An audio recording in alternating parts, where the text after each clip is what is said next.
Bonjour à tous, je m'appelle My, j'habite actuellement en France et ça fait 15 ans que je suis traductrice français-vietnamien.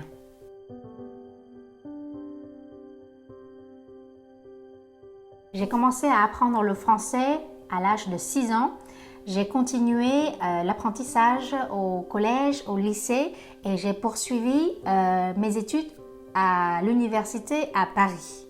J'ai terminé ma formation avec un master en traduction éditoriale, économique et technique à l'ESIT. J'ai commencé à dire quelques mots en français à l'âge de 6 ans. Ça m'amusait à l'époque simplement d'apprendre et de dire des mots et des phrases dans une langue qui m'est complètement étrangère. Ça m'amusait de construire des phrases pour communiquer avec mon demi-frère qui revenait de France à l'époque et qui parlait uniquement français. Au lycée, j'ai commencé à découvrir des facettes complètement fascinantes de cette langue. Je me suis mise à lire des textes littéraires et je commence à tomber sous le charme de cette langue qui est riche, nuancée, précise et surprenante à la fois.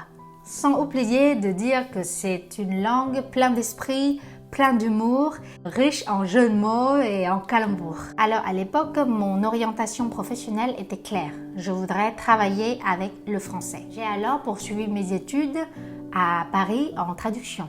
J'ai de la chance de pouvoir commencer à travailler très tôt, juste après mes études, en collaborant avec des cabinets de traduction à Paris en tant que chef de projet et à la fois en tant que traductrice-interprète. Et aujourd'hui, j'ai toujours de la chance de pouvoir poursuivre mon métier.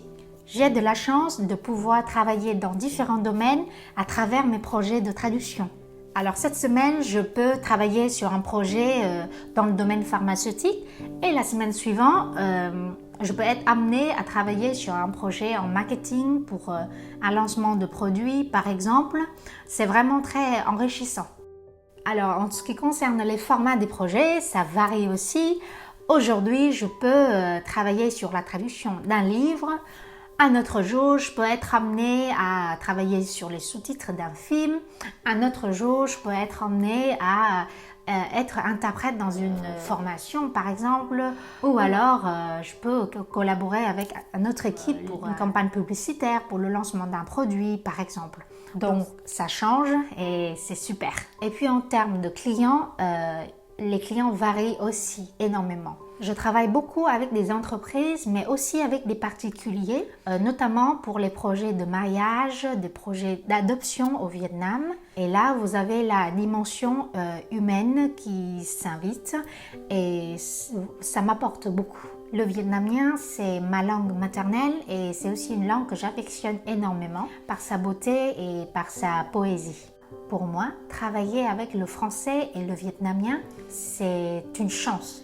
C'est un vrai travail, c'est un art. Et même si de nos jours, l'intelligence artificielle existe, je pense que la place d'un traducteur français-vietnamien est primordiale. Car c'est lui qui maîtrise la subtilité, les différences entre deux systèmes de langue complètement, radicalement différents.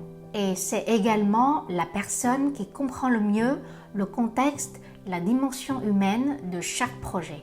Chose que l'intelligence artificielle ne sait pas faire. Alors voilà, j'espère que vous avez eu un aperçu de mon travail. N'hésitez pas à me contacter si vous avez des questions. Je vous dis à bientôt.